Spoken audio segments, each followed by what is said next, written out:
Bonjour tout le monde, dans cette vidéo, nous allons vous présenter l'une des théories d'apprentissage qui a marqué le XXe siècle, à savoir le behaviorisme. Cette théorie se base sur le fait de faire apprendre un comportement à un individu influencé par son environnement, c'est-à-dire que tout comportement résulte d'un apprentissage.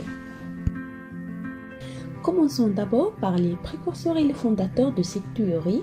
Le précurseur de ce mouvement est Pavlov, un médecin et physiologiste russe. Il mène des travaux sur la digestion et les réflexes.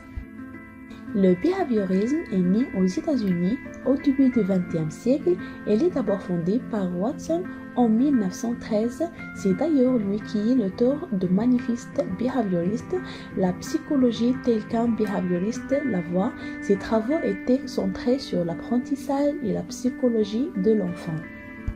Le deuxième fondateur du behaviorisme, c'est Skinner, psychologue très influent et philosophe américain. Il a aussi fait des travaux sur l'apprentissage et l'éducation.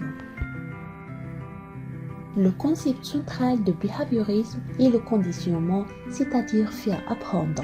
C'est une forme d'apprentissage qui se caractérise par une association entre un stimulus et un comportement.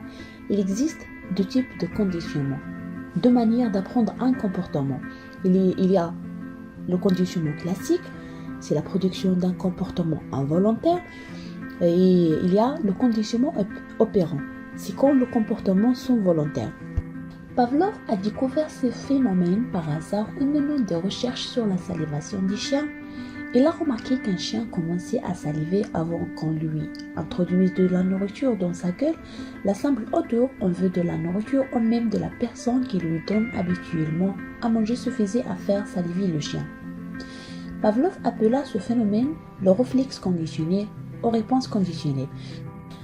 Pour comprendre de manière claire ce qui le chien de Pavlov découvrit le dispositif expérimental qui a permis sa découverte, premièrement, Ivan Pavlov a placé un morceau de viande dans la gueule d'un chien. Ceci provoquait une réponse réflexe automatique du chien, à savoir la salivation de l'animal. La viande agit alors comme un stimulus inconditionnel. Dans un second temps, le scientifique associe la présentation de la viande au son d'une cloche. Ces deux stimuli associés provoquent également la salivation du chien. À ce moment-là, lorsque Pavlov sonne la cloche seule, cela ne provoque aucune réaction. Ivan Pavlov répète cette expérience plusieurs fois avec ce même chien. Quelque temps plus tard, il sonne la cloche sont présentées de viande dans la gueule du chien. Cette fois-ci, le son de la cloche seule provoque la salivation de l'animal. C'est le résultat d'un apprentissage par conditionnement. Quelques années plus tard, Watson applique sur l'humain les expériences de Pavlov donnant naissance aux thérapies comportementales. Watson montre dans cette expérience qu'il peut apprendre un bébé à avoir peur, à développer de la peur dans certains stimulus. L'expérience est la suivante. Il s'agit d'un conditionnement classique. Watson a procédé en 3 temps. Dans le premier temps, on dispose le bébé dans un environnement où il se sent confortable. On met ce bébé en contact avec un rat. On constate d'abord que Albert ne montre aucune réaction de peur par rapport au rat. Donc le rat est un stimulus neutre, puisqu'il ne déclenche aucune réponse. Dans le deuxième temps, chaque fois que le bébé s'approchera du rat, il émettra un son très désagréable, un son qui déclenchera par réflexe chez le bébé une réaction de peur, donc le son est un stimulus conditionné. Le bébé va associer le rat avec le son. Après, dans le troisième temps, à partir d'un certain nombre de répétitions de cette séquence, on observe que le rat déclenche la peur chez le bébé. Maintenant, on va passer à l'expérience suivante, l'expérience de Skinner, le conditionnement opérant. Au début des années 1930, Skinner a inventé le principe de la boîte dans le but de simplifier l'étude des mécanismes de conditionnement. Il inventa cet appareil pour tester les capacités du rat à subir un conditionnement opérant, c'est-à-dire faisant intervenir le comportement de l'animal et le renforcement de celui-ci par un stimulus renforçateur.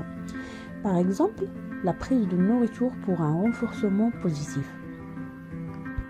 La boîte de Skinner simplifie l'étude de mécanismes de conditionnement grâce à l'automatisation de la présentation des stimuli, des renforcements, de l'enregistrement des réponses de l'animal et des associations prévues par l'expérimentateur entre eux.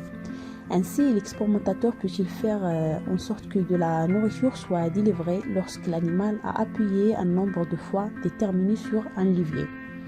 Donc, dans le conditionnement opérant, le sujet participe à son propre conditionnement dans la mesure où le comportement de l'organisme est fonction de l'effet de comportement sur l'organisme.